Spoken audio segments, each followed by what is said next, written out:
The void outside the command deck window glittered with the debris of another human colony tore apart. What had once been settlements pulsing with life now spun slowly in the dark, a graveyard of steel and frozen soil drifting in silence.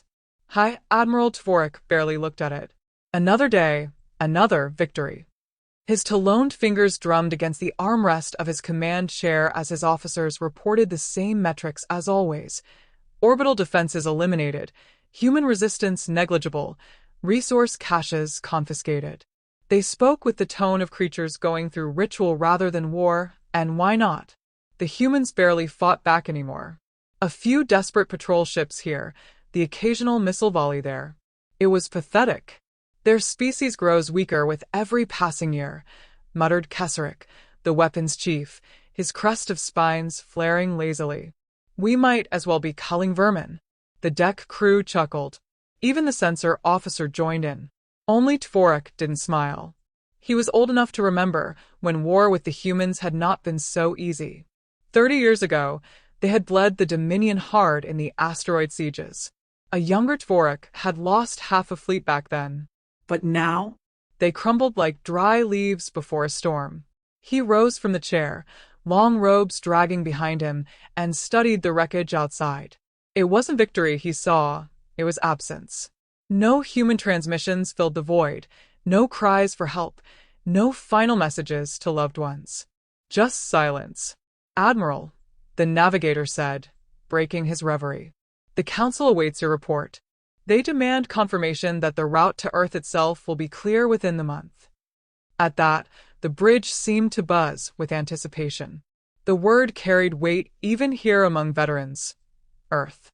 Humanity's cradle. Their precious homeworld. Taking it would end the campaign in one swift strike. Tvorak exhaled slowly through his fangs. Prepare the link. Moments later, the air filled with the shimmering forms of the Dominion Council, sleek-scaled senators lounging in luxury on worlds far from any battlefield. Their jeweled eyes gleamed as Tvorak reported the destruction of another colony and the steady march toward the human homeworld. They applauded like patrons at a blood sport.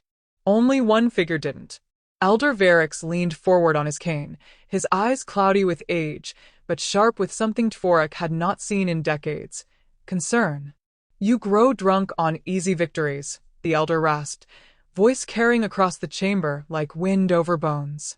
I have lived long enough to see wars twist when arrogance blinds the victor. You do not understand these humans. None of you do. The council erupted in laughter. One senator mocked the elder openly. Shall we fear primitives who throw metal shells and chemical fire? The great Dominion, afraid of farmers with guns. Varix slammed his cane once against the floor. The sound cracked through their mirth. I watched them rise from nothing, he hissed. I saw the recordings when they burned their own world and lived. I read the histories when they slaughtered each other with weapons that could split continents. Do you not see? We fight a species forged in endless war. And we teach them every tactic we know with each raid, each strike. Mark my words, they are learning. But the senators waved him off. Fear did not win wars. Firepower did. And by every metric, humanity was spent. The council dissolved in jeers and laughter, leaving only Tvorak staring at the empty space where the elder had stood. Within the hour, orders came through. Advance on the Sol system. Burn their defenses. Take Earth. The bridge crew buzzed with eagerness as the fleet prepared to jump. Even Kesserik grinned like a predator, scenting easy prey. But Tvorak felt the unease coiling in his gut as he studied the tactical readouts. Human colonies fell too easily. Supply lines never disrupted their attacks. Resistance always scattered rather than concentrated. It all felt staged. His second-in-command noticed his silence. Admiral, we move on your word. Tvorak's claws flexed once against the railing. Proceed, he said at last, though the word left a bitter taste. The fleet leapt across the stars, a storm of Dominion warships dropping into orbit above what human maps labeled Outpost Theta 9, a defense relay guarding one of the approaches to Earth itself. The planet was a rock of ice and wind, its cities empty, defense batteries silent. Too silent. Scans confirm minimal power readings, the sensor officer reported. No significant heat signatures. One transmission detected. Audio only. Tvorak's frills twitched. Play it. A voice crackled over the bridge speakers. Come, human. Dominion vessels, it said. You are trespassing in restricted space. This is your first and only warning. Turn back. Laughter erupted across the bridge. Keswick smirked. One base, a single garrison at best, threatening the Dominion fleet? We should broadcast their words before we crush them. But Tvorak frowned. There was no panic in the voice. No desperation. It was level. Cold, even. Lock weapons, he ordered. Ion fire rained down on Outpost Theta 9. Within minutes, its meager shields collapsed. The surface erupted in blossoms of fire as Dominion troops descended to finish the job. It was hardly a battle. When the dust cleared, Keswick turned to his admiral with a grin. The path to Earth lies open. Another victory for the Dominion. Yet Tvorak felt none of it. His gaze lingered on the wreckage below. That transmission echoed in his mind, every syllable precise, measured. A first and only warning. He didn't like the phrasing. Long after the crew dispersed to celebrate, Tvorak remained on the darkened bridge, eyes fixed on the stars beyond Theta 9. The humans had said nothing since. No threats. No surrender. Nothing at all. As if they were waiting. For what, he couldn't yet name. But in the deepest pit of his instincts, sharpened by decades of war, High Admiral Tvorak realized tonight's victory felt nothing like triumph. It felt like the first move of someone else's game. And the Dominion had just played directly into their hands. The silence after the destruction of Outpost Theta 9 stretched longer than anyone expected. Dominion scouts swept system after system, meeting nothing but abandoned human outposts and token resistance. It should have been exhilarating, a sign the war was ending, but High Admiral Tvorak felt none of the triumph his officers celebrated. Each easy victory made his unease deepen like ice spreading through his veins. For the first time in years, he summoned the fleet's intelligence division directly. They arrived tense, fearing rebuke, but he only asked one question. Where's their fleet? The analysts exchanged uneasy looks. Unknown, Admiral. We have destroyed every defense platform and colony garrison within the Sol approach. No significant human forces detected. Not detected, Tvorak repeated softly. That is not the same as absent. The words hung there heavy. Keswick, ever brash, dismissed the concern. Perhaps they lack the strength to fight us openly. Their forces scatter like frightened prey. Or they are leading us somewhere, Tvorak murmured. But the Dominion Council thought differently. Their newest orders blazed across the relay. Advance to Earth. Crush all resistance. End this campaign before month's end. The senators spoke in florid language about Dominion glory, about teaching the humans final submission. Not a single mention of caution. So the fleet pressed on. Days later, while clearing what appeared to be another human refueling station, Dominion forces intercepted a coded transmission. It originated from deep within the Sol system, faint but deliberate, a single line of text repeating on ancient frequencies. Turn back or be cut off. When the message was brought to the bridge, Keswick laughed so hard his spines rattled. They issue ultimatums with no fleet to enforce them. Fear makes them fools. But Tvorak studied the encryption. Old code. Pre-war human ciphering, the kind they used before developing faster-than-light comms. It was too slow for modern warfare, too primitive to matter, unless the humans wanted Dominion forces to see it, to dismiss it. Something in his instincts sharpened like a blade's edge. The next blow fell hours later. Supply convoys vanished. Entire Dominion outposts went dark without distress calls. Recon ships sent to investigate simply never reported back. At first, officers suspected system malfunctions or local insurgents. Then came the footage. A single Dominion freighter managed to transmit sensor logs before disappearing. The recording showed black, angular shapes materializing without warning, tearing through escorts with weapons no Dominion ship had seen before. No engine flares. No visible heat signatures. Just cold precision strikes, and then silence. When Dominion engineers replayed the footage, they realized those black shapes weren't warships in the traditional sense. No life signs aboard. No crew compartments. Autonomous hunters. Keswick stopped laughing after that. Within 2 days, Dominion fleets advancing on Earth found their retreat corridors severed by wormhole incursions. Choke points they thought secure collapsed under sudden, surgical human attacks.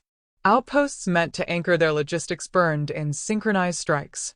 Every Dominion vessel that tried to regroup vanished into traps like insects flying into a web. It was too organized to be desperation. Too clean to be luck. And then came the broadcast. Not panic screams, not threats shouted across the void. Just a single transmission, tight beam, directly to Tvorik's flagship. The image of a human officer appeared, gray uniform, calm eyes, voice level as polished steel. "Hi, Admiral Tvorik," the man said, as though addressing an equal. "You have mistaken silence for weakness. Every colony you burned was empty by design. Every victory you celebrated was arranged. You have been permitted to advance here because we require time to complete certain projects. That time is over. From this moment, your fleets are considered hostile trespassers in restricted territory." The transmission ended before anyone could respond. The bridge filled with static quiet. Officers glanced at each other, unsure whether to be furious or afraid. Keswick snarled first. "Empty by design? Lies to frighten children. They run and call it strategy." But Tvorik remembered Elder Varric slamming his cane before the council, warning them about hunters who wore the mask of prey. He remembered the unsettling calm in the human voice at Theta 9. And now this man spoke as though the Dominion's million-strong armada were insects crawling where they didn't belong. Tvorik studied the star charts slowly filling with red markers where supply lines had gone dark. Too many, too quickly. "This is coordinated," he said finally. "Then we crush them openly," Keswick insisted. "Force decisive battle before they can skulk in shadows." But no decisive battle came. Human forces refused to engage the Dominion where their numbers mattered. Instead, they struck from impossible vectors, dismantling infrastructure, isolating fleets one by one. A captured data probe finally revealed the truth. Humanity had mastered wormhole transit beyond anything Dominion science thought possible. They could appear anywhere, attack, vanish before reinforcements arrived. More disturbing were the fragments of recovered enemy drones, black hulls grown, not forged, from self-repairing alloys. No crew aboard because no crew was needed. Dominion scientists whispered of artificial intelligences directing entire flotillas without hesitation or fear. Tvorik reviewed every report with growing dread. This was not a cornered enemy lashing out. This was a predator revealing its fangs only after its prey had wandered deep enough into the dark. And somewhere behind all this, directing the chaos with surgical precision, was that calm human officer who had spoken his name like a promise.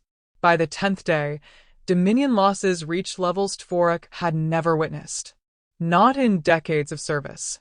On the bridge of his flagship, he watched the latest reports in silence. Entire fleets gone. Communications collapsing. Civilian worlds panicking as rumors spread that the humans were not losing. They were waiting. Choosing targets carefully.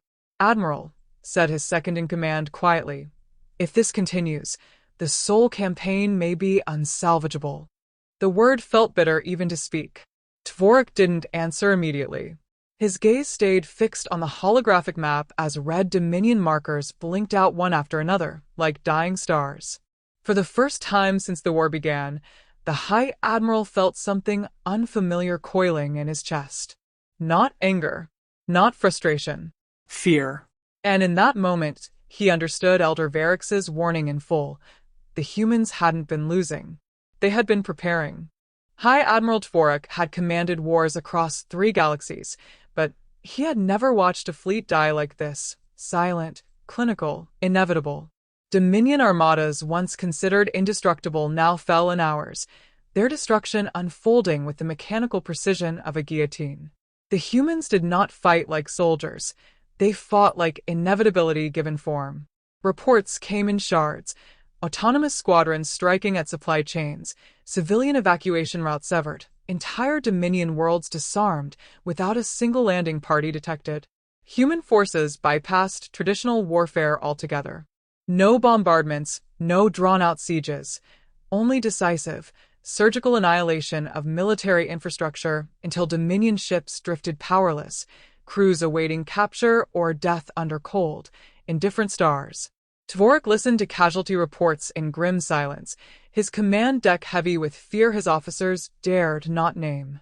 Keswick, once so eager for conquest, now stared hollow-eyed at tactical displays as if searching for some sign this nightmare could be reversed. None came.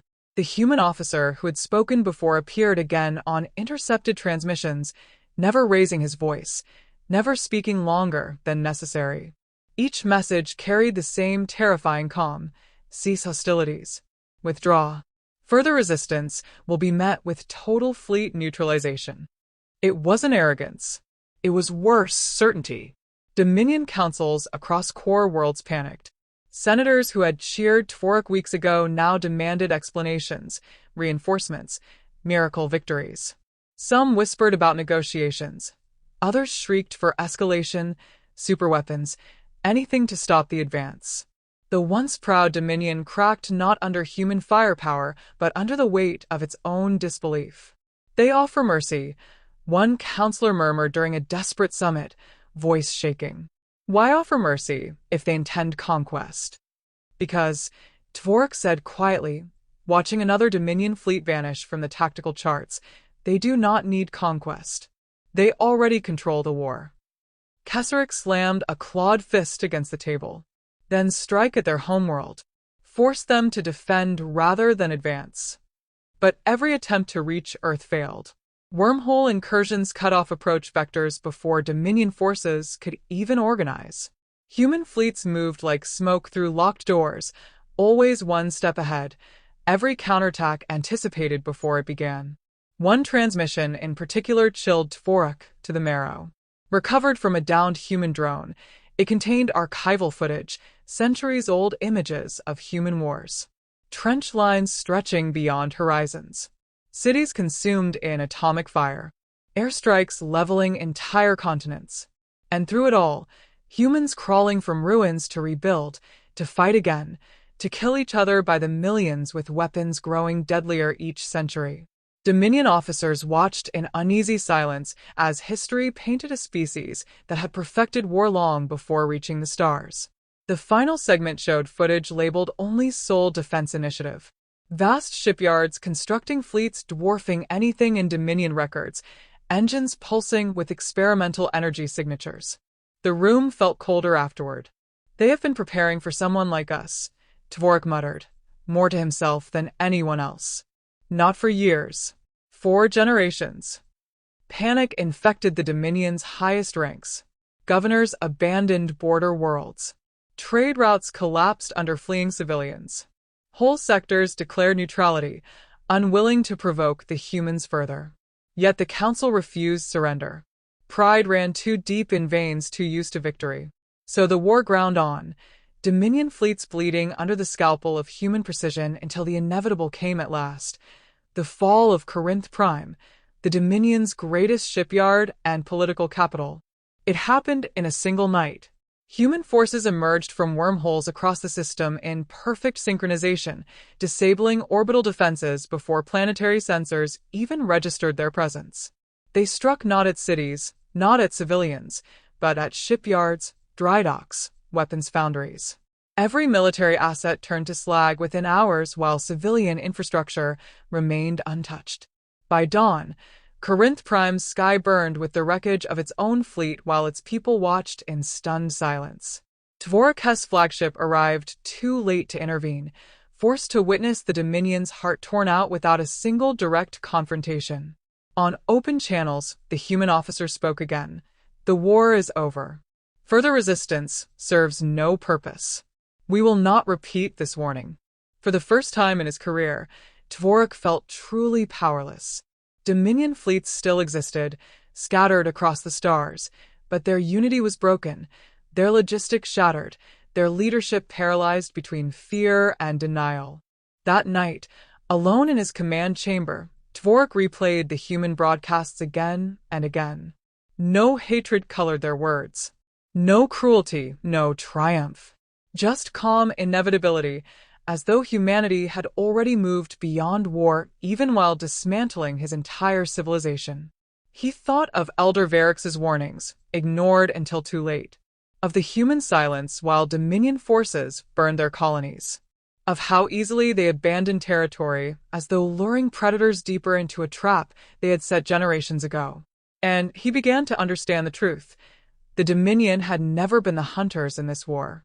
When the summons came from what remained of the Council, demanding he defend the core worlds with what little strength remained, Dvorak felt only exhaustion.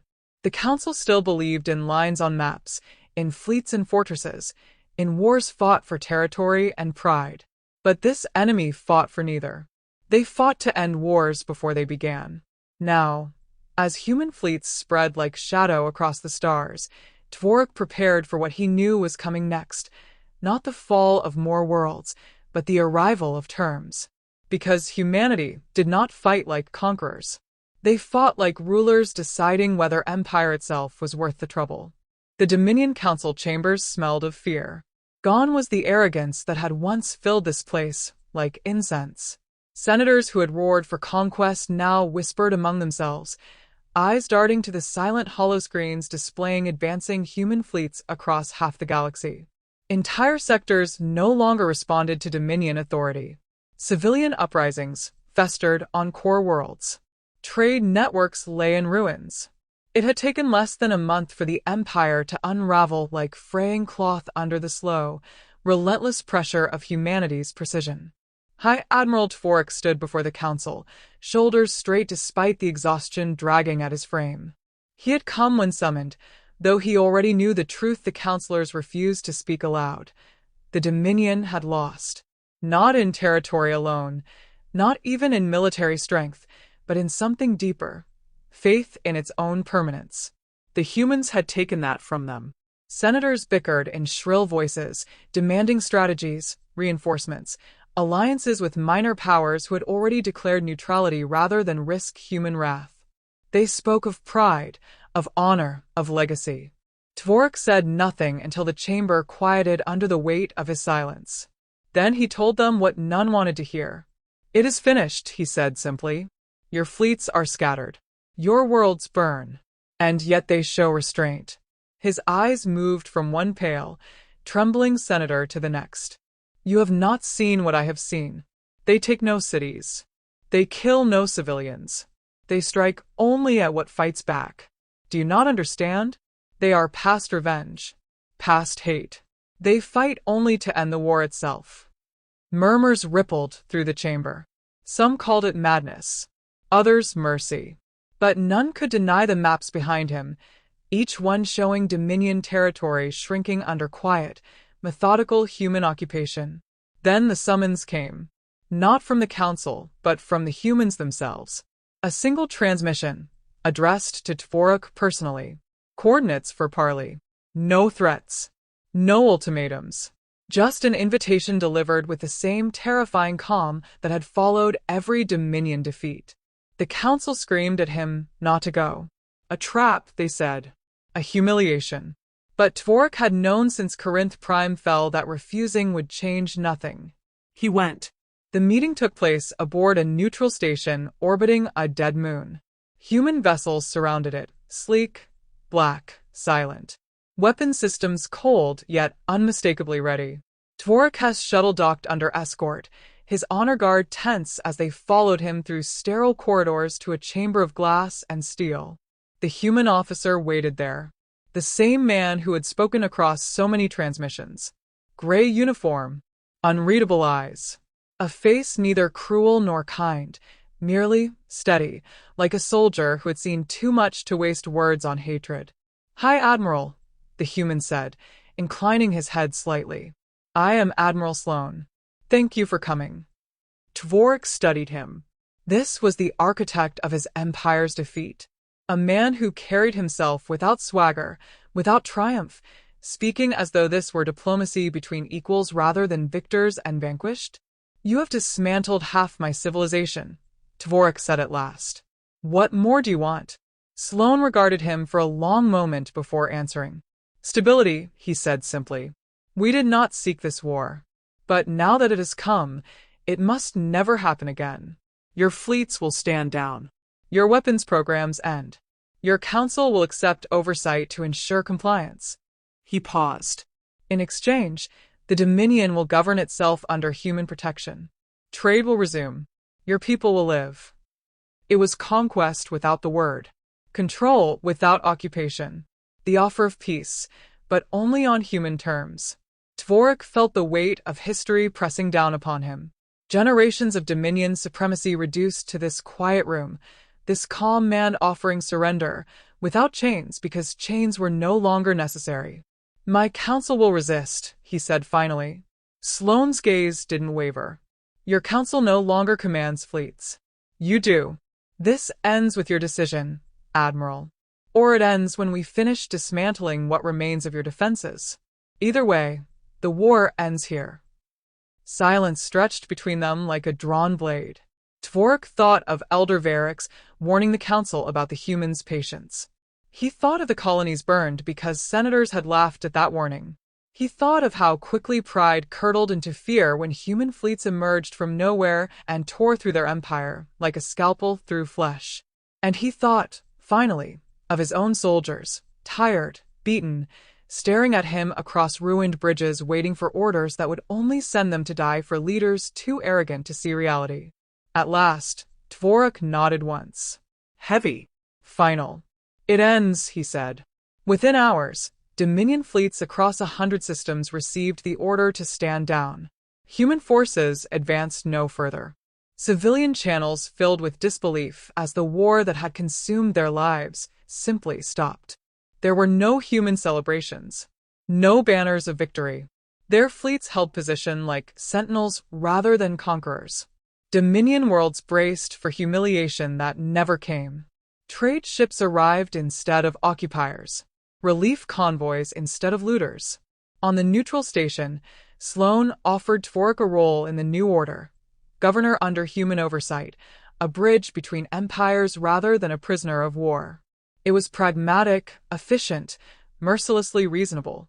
"You fought well," Sloane said quietly as they parted. "Few ever do." Dvorak almost laughed at that. Few ever got the chance, he thought, to fight something like this. When he returned to the Dominion capital, senators screamed betrayal until human fleets entered orbit and silence fell like a blade. The surrender terms were signed without further debate. Weeks later, Elder Varix stood on a balcony overlooking the city as human ships came and went like watchful stars. He spoke to no one in particular, voice nearly lost to the wind. "We warned them," the old alien murmured. "They thought the humans weak because they smiled, because they traded, because they built instead of burned. But the moment they were forced to bare their teeth," he shook his head slowly, "the galaxy will never mistake their silence for weakness again."